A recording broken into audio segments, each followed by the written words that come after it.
The 2023 WNBA season was a historic one for the New York Liberty as they hoisted the Commissioner's Cup and reached the WNBA Finals. Now the team is looking to improve this offseason, and they have the 11th overall pick in the 2024 WNBA Draft. So who are some players the Liberty could take with that pick? Let's take a look. We're going to do it with Gigi Speer, who covers the W for the Strickland. Gigi joins me now. Gigi, long time no see. How are you doing? How's the holiday season going? Listen, it's good. I'm ready for it. I've been ready all week. I'm only wearing red right now, so I'm ready. How are you doing, Dexter? I'm doing good. I see you are in the mood, got the festive colors on. I like it. You're in the spirit. I like it. It's good. So let's start with this, right? If you're the Liberty, assuming that you keep the number 11 pick, what are you looking to accomplish in this draft, and what kind of young player should the team be trying to add to this current roster? I think that if anybody has a free minute this entire holiday season, and if you're really into basketball, play Liberty GM. Be Jonathan Kolb for a day. It is a fun game because there's so many paths that you could go.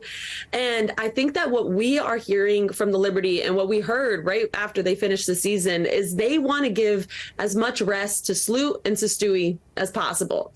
So how do you do that? It's hard to put in players for Sloot, it's hard to replace Breanna Stewart. That's something that you can't really do, but you need to have players come off the bench and score right when they come off, or to stop on defense, because that's something that the Liberty struggled with, and they struggle with turnovers. So you need someone who is going to be young, who's going to be athletic. You need a guard, I would say, because you can't really replace Stewie. So if I was the Liberty GM, I would be looking at one player in particular, but there's many to choose from. And so I would say, first off, you could look at JC Sheldon.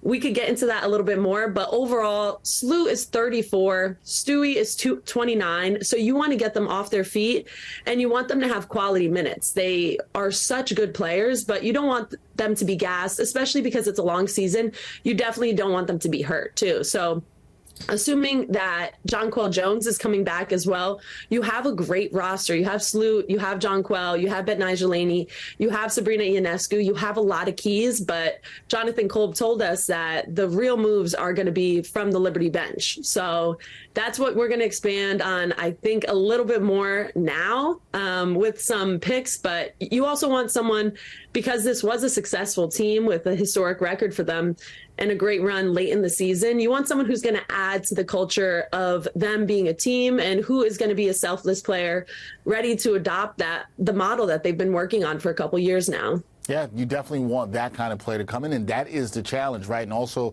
as you said, possibly with a guard who can improve their defense on the perimeter. Now, Gigi, you wrote that you like Ohio State's JC Sheldon. You just mentioned her, somebody that the Liberty should target. What makes her a good fit with New York, and do you think she will be available at number 11? Okay, great questions. I'm saying this because I think what they tried to do in last year's draft with their 30th pick is they wanted a 3-and-D type player. And so if we're going to add that, I would say JC Sheldon is that.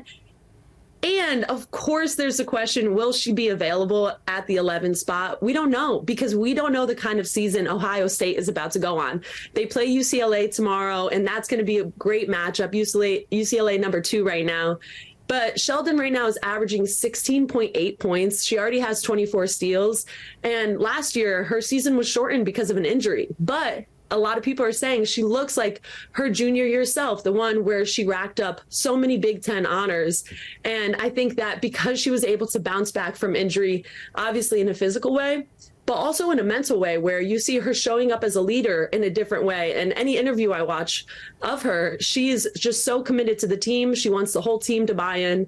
And she really bought in, though her season was shortened. So I would say JC Sheldon would be a steal at number 11. But if they go on a great run this year, she might not be available at that point. So I would keep that option open, and I would push for that, and I would have them look at her now, especially as they start that Big Ten play and ramp up. But there's no guarantee she's there at the 11 spot available. There's no guarantees. You're right. It's so early in the women's college basketball season. Her stock can only rise.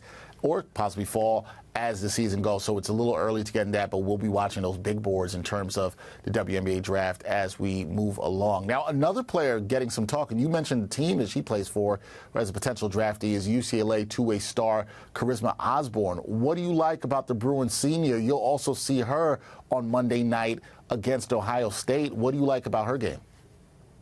Well, she led the team in scoring and rebounding last year.